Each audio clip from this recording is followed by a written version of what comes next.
E aí, sétimo ano, tudo bem? Professor Diogo aqui de Ciências para fazer um resumão do segundo bimestre. Bora! Então, a gente começa estudando combustíveis, né? A gente vê aí os combustíveis, a gente estuda os comburentes, que é o oxigênio, quando se mistura no combustível, pá! Explosão, pega fogo, bicho. E aí, isso depende de combustível. Então, quando a gente tem um combustível, a gente vai ter um combustível fóssil, primeiramente, e um combustível, né, um biocombustível. O combustível fóssil, a gente vai ter aí petróleo, carvão mineral, o gás natural. O petróleo, a gente usa ele como gasolina, querosene, plástico, né? E o biocombustível, a gente vai ter aí o etanol, né, que é o álcool, o biodiesel, a lenha, o carvão vegetal. Só que todos eles queimam, todos eles liberam gás carbônico e fumaça no céu. Esse gás carbônico, que é onde a gente vai focar aqui na revisão, ele vai criar o efeito estufa. Só que para agregar fora os combustíveis, vem a queima e o desmatamento. Quando o ser humano desmata e queima aquela mata, ele libera muito gás carbônico. Então, juntou queima e desmatamento com a queima de combustíveis fósseis, a gente poluiu o ar com gás carbônico. Para a gravação, vamos falar agora rapidinho sobre o que acontece aí nesse desenho. Está acontecendo o que a gente está vendo, o efeito estufa, né? O Sol manda seus raios, eles entram na atmosfera e não conseguem fugir mais, prendendo o calor dentro do planeta. Poluição por gás carbônico cria o que a gente chama de efeito estufa. Esse efeito estufa vai causar as grandes mudanças climáticas, o aquecimento global. Isso vai trazer para nós vários problemas, como seca e desertificação em algumas áreas, chuvas intensas fora de época, tudo atrapalhada, que vai causar alagamento e enchentes em alguns lugares, derretimento das calotas polares, aumento do nível do mar e aumento da temperatura do nível do mar, né? Da temperatura do mar. E aí, o que, que vai acontecer aqui, queridos? O meio ambiente vai ficar todo lascado, tarde. Aí o ser humano olha para toda essa destruição e fala: temos que consertar. Então, em 1992, a gente tem a primeira reunião das organizações, né, do mundo, das nações do mundo, perdão, para questões do meio ambiente. Né? E aí a gente tem a sustentabilidade ganhando seus primeiros passos, né? Entender que destruir o meio ambiente é destruir a humanidade. A gente depende dele.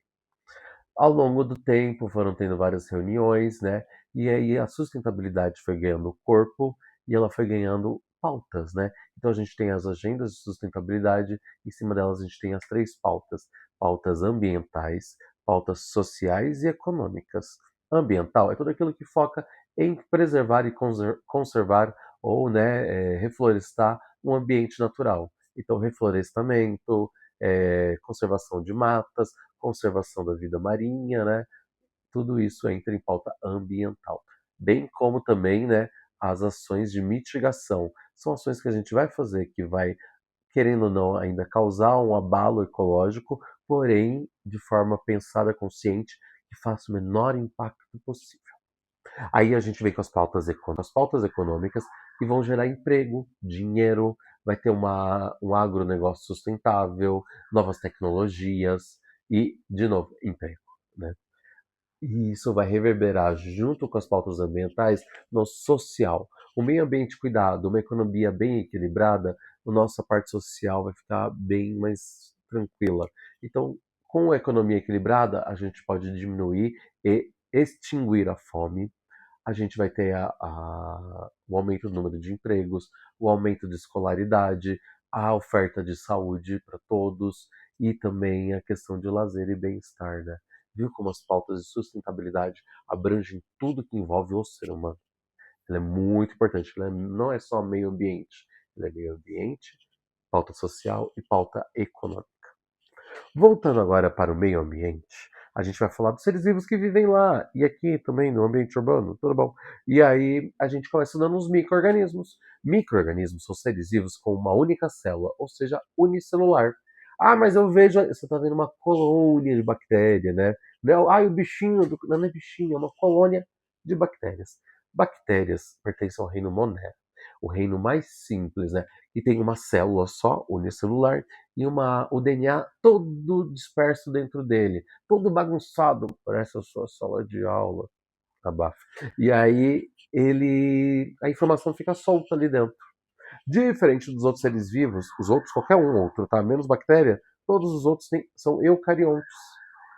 A célula tem um núcleo com DNA organizado dentro desse núcleo. Então, bactéria procarionte, célula com DNA desorganizado, disperso, e os outros seres vivos, fungos, animais e plantas, eucariontes com o DNA contido no núcleo. Tem o reino protista aí, que tem as algas e os protozoários, que não está abordando a nossa apostila, tá? Mas eles são seres unicelulares também, são micro-organismos. Passei no caderno de vocês, beleza? Fungos e bactérias decompositores, ou seja, eles devolvem todos os nutrientes para o ambiente, do corpo do ser vivo para o ambiente. E eles fazem a fermentação no lugar da respiração. Quando eles fermentam, eles vão liberar produtos ou subprodutos, né? Que vai ser o álcool e o ácidos, né? Ácido lático, por exemplo. É o caso das bactérias, que são fermentadores que liberam ácido, e os fungos, que são fermentadores que liberam álcool. Dos fungos, é só lembrar quem são eles. Tudo bom? Dos fungos, eu esqueci de falar quem são eles, né? Os mofos, os bolores, os cogumelos e as leveduras.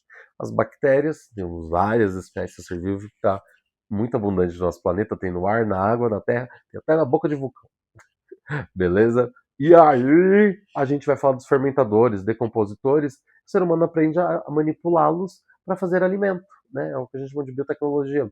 A gente pega ali um fungo, uma bactéria, faz eles fermentarem uma massa e vira um pão, no caso dos fungos. Ou fermenta cereais e vira uma cerveja. Fermenta uva, vira vinho. No caso das bactérias, eu posso fermentar um suco de maçã e virar vinagre de maçã. Eu posso fermentar com a bactéria um vinho e ter um vinagre de vinho tinto. Eu posso pegar minha bactéria, fermentar o leite, ter leite fermentado, iogurte, queijo. O ser humano aprendeu a manipular isso para fazer comida. Legal, mas eu posso usar qualquer fungo? Não, qualquer bactéria, muito menos. Tem bactérias e fungos que são extremamente venenosos. E tem bactérias e fungos que são causadores de doenças. Então a gente tem que tomar muito cuidado com bactéria e fungo. Bactérias e fungos, a gente vai prevenir as doenças como? Primeira coisa, tem de higiene.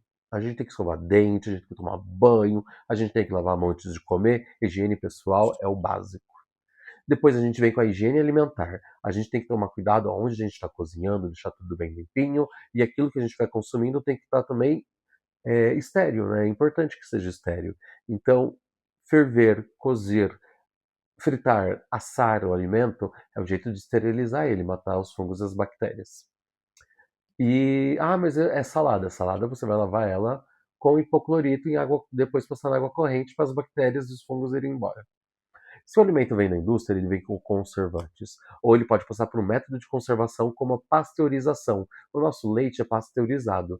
Eleva a temperatura dele, mal grauzão lá, dá-lhe um grau, e depois, pá, despenca negativos rapidamente. Esse choque térmico mata os fungos e as bactérias que estão lá dentro do leite. Invasou e mandou para casa. Por isso que é o leite longa vida, né? Porque ele foi pasteurizado. Sucos também se fazem isso, tá? A pasteurização para manter eles conservados por mais tempo. O que a gente tem que tomar cuidado com os alimentos que são envasados, se não tem ferrugem, se não tem amassado, se não tem estufado, isso são indicativos que há presença de micro-organismos, bactérias e fungos dentro daquele alimento. Então você não pode consumi-lo e tem que tomar muito cuidado, porque eu vou ferver, vou matar os fungos e as bactérias, mas o veneno continua lá. Então, por exemplo, tem uma bactéria, ela libera um veneno que a gente usa como botox hoje, mas antes a gente só conhecia como doença botulínica, né? Que causa paralisação dos músculos e do coração e você vai a óbito. Hoje a gente usa esse veneno, né, para fazer o botox.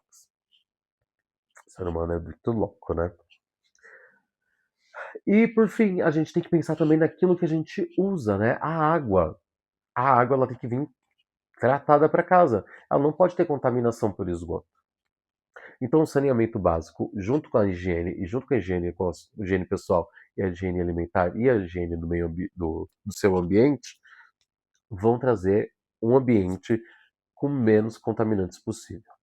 O saneamento básico é o tratamento de esgoto, o tratamento de água e o tratamento do lixo, que são os veículos que podem trazer, né, os micro-organismos para dentro das nossas residências. Beleza? Agora vamos falar um pouco do macro, agora vai demorar bastante. Porque assim, a gente fala de macro. Macro são seres que têm várias células, são pluricelulares. Então, dentro desses seres pluricelulares, a gente tem os animais, que são heterótrofos. Eles comem outro ser vivo. Isso é o básico de um animal, ele come outro ser vivo.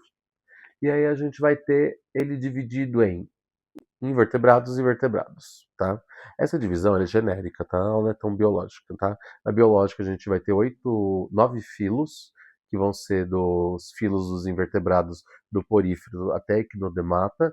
Depois a gente vai ter os cordados, que aí a gente vai ter as classes dos cordados, que entra mamífero, aves, peixes, répteis e anfíbios.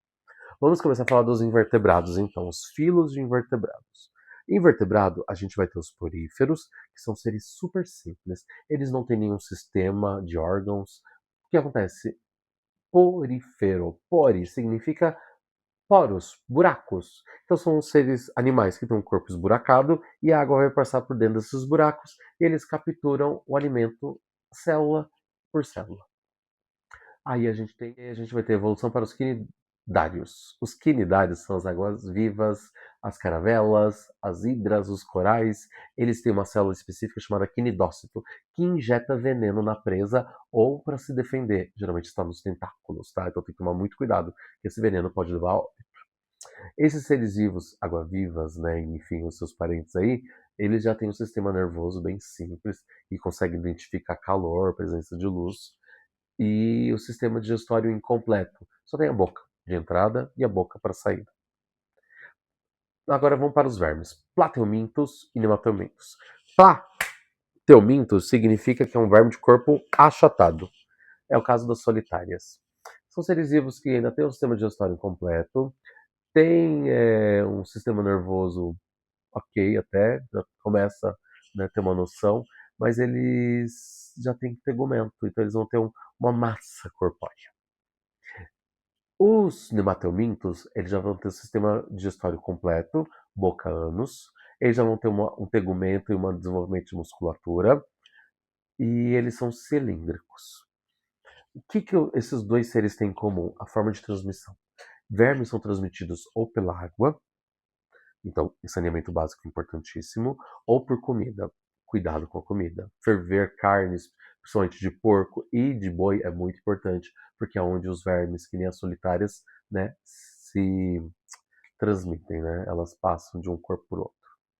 Agora a gente vai falar dos moluscos, que são seres que já têm um corpo mais segmentado, né? Até então a gente fala de segmento de corpo, né? Os moluscos têm um sistema nervoso maravilhoso, um sistema digestório, eles vão ter apêndices locomotores, tentáculos, e uma concha. Então a gente tem aí as lulas e os moluscos, as lulas e os polvo como seres que têm a concha interna, e os caracóis, os caramujos e as lesmas com uma concha externa. Tá? São seres de corpo mole, porém já com muita adaptação e muita musculatura. Agora a gente vai para os anelídeos. Os anelídeos já também apresentam musculatura. Peraí, minhoca tem músculo, minhoca tem músculo. Elas se enterram na terra. Elas vão se enterrar ali no solo usando cerdas. Elas têm as pequenas cerdas no corpo e elas movimentam essas cerdas como se fossem patinhas. Ainda não são patas, mas é como se fosse. É um sabor pato. Nossa, eu falei sabor. Olha o que vocês estão fazendo comigo. Bem, e aí a gente sai dos anelídeos, que são as minhocas e sanguessugas, que tem um corpo segmentado em anéis, e vamos para os seres vivos que têm um corpo segmentado por cabeça, abdômen e tórax. A sequência está errada. Cabeça, tórax e abdômen. Que são os artrópodes. Artrópodes. Artro significa movimentar. Podes, patas. Movimento de patas. E serviu que tem um monte de patinhas. Sim, os insetos, aracnídeos, crustáceos, dipópodas, né? E esses seres vivos, eles vão estar em todo o ambiente. São inseto. Eles povoaram, os insetos povoaram todas as regiões do mundo, do planeta, até debaixo da terra. Você acha inseto. Então, assim, é muito inseto. Como que a gente sabe o que é um inseto? É fácil. Tem um par de antena no encéfalo, vai ter um tórax que vai sair 3 patinhas de cada lado, né, 3 pares, ou 6 patas, e ele vai ter um abdômen grandão, um bumbumzão. É o caso das formigas, e eles têm asa também, se vocês falam disso, né? Barata, formiga, joaninha. E agora a gente vai para os aracnídeos. Aracnídeo, eles vão ter um encefalotórax e um abdômen. Então, de vez de ter 3 segmentos, tem 2. O abdômen, o bumbumzão da aranha, e a cabeça dela, que na verdade é uma cabeça fundida com o tórax. É um encefalotórax. Nesse encefalotórax a gente vai achar 4 patas de um lado, 4 patas do outro, ou seja, 4 pares de patas, 8 patinhas. Eles não têm antenas, tá? Esses artrópodes são sem antenas, e a maioria peçonhenta. Vamos para os crustáceos. Crustáceos, eles já têm 10 patinhas, né? Ou seja, 5 pares a mais, tá? Então, pode ter mais do que 5 patas. Eles geralmente têm cefalotórax e abdômen, e algum deles até o abdômen está meio que fundido no cefalotórax também, que é o caso dos siris e caranguejos. Ah, e quais são os outros crustáceos? Camarões, lagostas, todos eles são uma delícia de comer, tá? Então, são esses seres que são os crustáceos. Crustáceos, lacraias, centopeias, aracnídeos e insetos, eles têm uma coisa fora as patas articuladas. Eles têm um exoesqueleto. O esqueleto deles é a casca deles. Por dentro mole, por fora casca. Isso é um exoesqueleto. Agora a gente vai para o último grupo dos invertebrados, que são os equinodermos. Os equinodermos, eles têm pele recheada por espinhas. Recheada não, recoberta por espinhas. E essas espinhas, né, elas podem até ter veneno, no caso, os ouriços do mar, as estrelas do mar, os lírios do mar, são equinodermos. Tá? Eles já têm musculatura, sistema digestório completo, sistema nervoso, sistema circulatório, todos os sistemas que a gente encontra nos cordados ou vertebrados. Os vertebrados recebem essa classificação porque esse grupo tem a coluna vertebral, que fica no dorso, que fica nas costas. É o caso dos peixes, que são os primeiros. Os peixes, eles têm nadadeiras, caudas, brânquias, ou alguns respiram por pulmão ainda, tá? A maioria por brânquia. E eles vivem no ambiente aquático, de água doce, de água salgada, são exclusivamente aquáticos. Depois vem os anfíbios, que são os sapos, as pererecas e as rãs. Esses animais têm uma pele muito peculiar e eles respiram por essa pele. É uma pele impermeável, né? Então ela perde e ganha água muito fácil. E é por onde ele respira. Esses seres, assim como os peixes, botam ovos gelatinosos. São ovos que vão ficar dentro da água. Fora da água resseca. Então, como eles são gelatinosos, eles ficam dentro da água. E a primeira fase da vida dos anfíbios é na água. Ele vira um girino. Depois que ele vira um adulto, né? Com patas, mas no começo são pequenos girininhos. Então, peixes e anfíbios têm essa característica de parentesco, ovos gelatinosos. Dependem da água para se reproduzir. Só por curiosidade, a palavra anfíbio significa 2 vidas. A primeira vida aquática, girino, a segunda vida terrestre, sapo, né? No caso aí, por exemplo. Vamos para os répteis, que aí agora a gente começa a entrar nos seres vivos mais terrestres. Os répteis, eles desenvolvem o ovo com casca. O ovo com casca, ele é muito interessante porque ele já dá uma autonomia da água. Então esse ser vivo não fica tão preso à água, apesar de ter várias espécies que gostam, né, de água, como jacarés, alligators e afins. Quem são os répteis? Tarugas, lagartos, serpentes, cobras, jacarés, crocodilos. Essa galera é a galera dos répteis. E eles têm a pele seca, escamosa, botam ovos com casca. O que peixes, anfíbios e répteis têm em comum? Ah, não é mais o ovo agora é com casca. Os 3 grupos, eles dependem da temperatura do ambiente. A temperatura do corpo do réptil, do anfíbio e do peixe é a temperatura do lugar onde ele vive. Então, esse ser vivo a gente chama de ectotérmico. Vamos para os últimos, aves e mamíferos? Aves, pena, bico, ovo com casca. Mamíferos, pele com pelo, glândula mamária, dá leite para o filhote e geralmente a reprodução em útero, tá? Dentro do útero. O que aves e mamíferos têm em comum? Eles têm febre. A gente tem a febre, né? A gente brinca, eu tenho febre, né? A febre é o quê? A temperatura do corpo regulada. Então nós e as aves somos endotérmicos. Endo, interno, térmico, temperatura. A temperatura é regulada internamente. Ecto, que é o réptil, os peixes e os anfíbios, a temperatura é regulada pelo lado de fora, pelo ambiente. Ufa, acabamos de falar de animal, agora falta as plantas. Calma que planta não é tanta gente que nem os animais, né? Os animais foram 13 grupos que eu abordei aqui com vocês. Plantas só são 4. Vamos acabar então logo essa revisão? Plantas, a gente começa com as briófitas. São plantas que não têm vaso condutor. Tudo delas é passado de célula para célula, que nem os poríferos. Por isso que elas não se desenvolvem tão grandes, né? São os musgos. Então elas têm filoide, caloide, rizoide, são essas oides, essas pequenas estruturas. E a sua reprodução é na água. Ela libera esporos na água quando chove ou quando o ambiente está muito úmido, um orvalho, tá? Depois a gente vai ter os 3 grupos vasculares. Enquanto a briófitas, os musgos, são avasculares, eles não têm vaso que transporta água. Vaso que eu falo é o tubo, uma veia. Esses outros seres vivos vão ter vasos condutores. Samambaia é o primeiro, é do grupo da Pteridófita. Pterido significa pena, fita, planta, planta com formato de pena. Samambaias ainda dependem muito da água para a reprodução, porque assim como os briófitos se reproduzem por esporos. Já as gimnospermas já ganha a dominância do território terrestre junto com as angiospermas.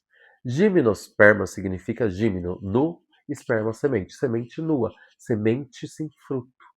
Então é uma semente que vai nascer, é um pinhão que vai vir da pinha, que vem do pinheiro da araucária.